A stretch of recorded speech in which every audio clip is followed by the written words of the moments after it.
right? I mean, because the federal government took a huge share and left the secured bondholders with very little.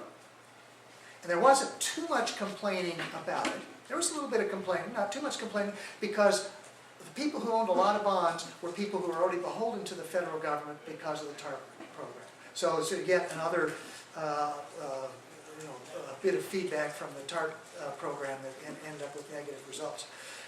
And when President Obama announced what he wanted to do here, he complained about some of the bondholders who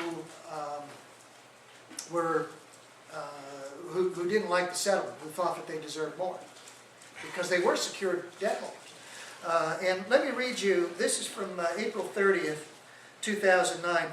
President Obama here, he's trying to push through his plan for bankruptcy for General Motors. And President Obama said, "While many stakeholders made sacrifices and worked constructively, I have to tell you, some did not.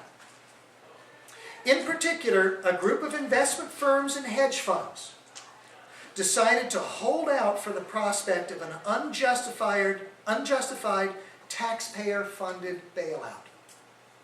They were hoping that everybody else would make sacrifices and they would have to make none."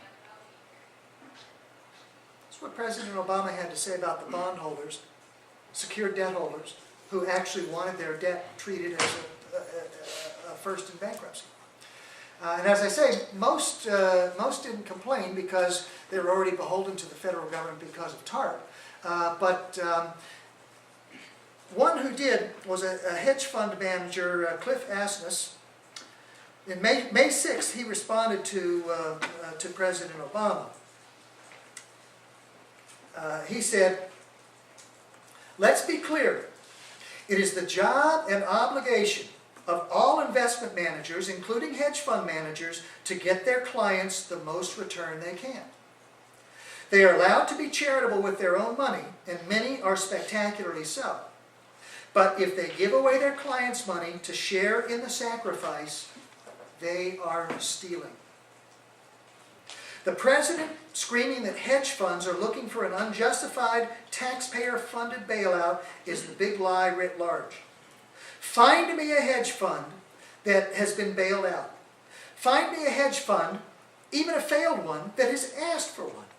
In fact, it was only because hedge funds have not taken government funds that they could stand up to this bullying. The TARP recipients had no choice but to go along. The president's attempted diktat takes money from bondholders and gives it to a labor union that delivers money and votes for him. Why is he not calling on his party to sacrifice some campaign contributions and votes for the greater good? Shaking down lenders for the benefit of political donors is recycled corruption and abuse of power.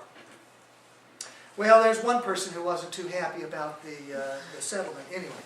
But I mean, you can see that by bailing out bankrupt firms, what we're doing is undermining that profit and loss mechanism that stands at the foundation of our capitalist economy, and that is that has resulted in the remarkable economic progress that we've seen take place really only over the last 250 years. I mean, this may be a fragile economic system that we've had. It's only been in place for a little more than a couple of centuries. Seems like a long time maybe, but in the course of human events, not really that long.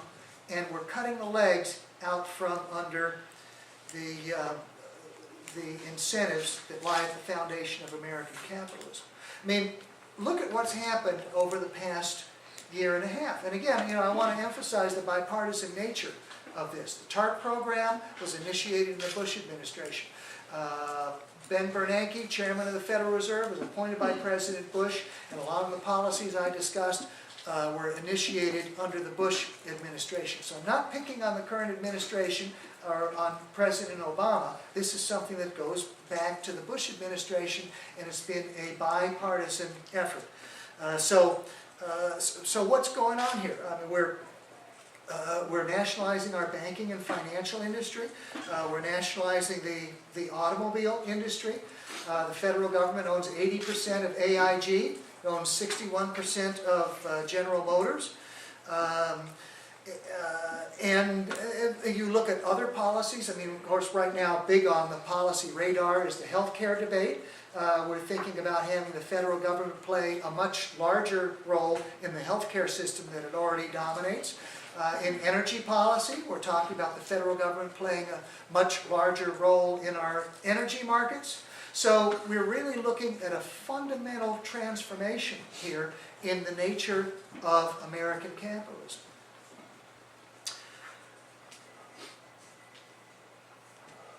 I want to leave you with a message of hope and change. The change, well, I've already told you about the change. Those are the changes. My hope is, I hope I'm wrong on this. I hope that we can look back with a little bit of distance and say, we made some policy mistakes here, some policy mistakes we're not going to repeat.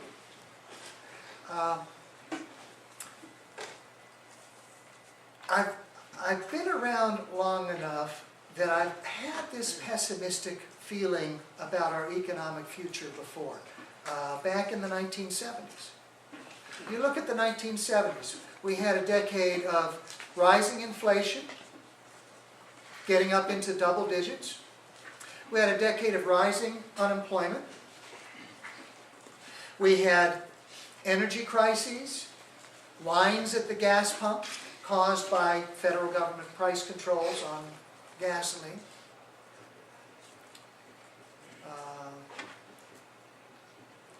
The Iranians were occupying our embassy.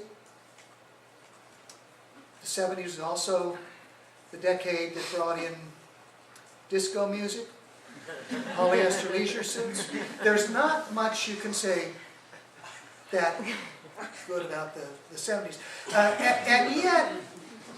And yet we managed to turn things around in the 1980s and the 1990s. And so, you know, things looked bad in the 70s. By 1989, with the collapse of the Berlin Wall, in 1991, with the demise of the Soviet Union, it would appear that the virtues of the market economy over government planning would have looked so large that there's no turning back. And you think over the 20th century about this debate between socialism and capitalism. And the strength of the capitalist economy ended up winning out. And with the collapse of those centrally planned economies, this is 20 years ago. Right? With the collapse of those centrally planned economies, everybody said, we now see capitalism is the right way to go. Market allocation of resources is better than government planning. So it's interesting right now that so much of the debate turns on how much more involved we want the government to be in our economy. And yet I'm hopeful that with a little bit of distance, we'll be able to look back and we'll see that we had a little bit too much intervention.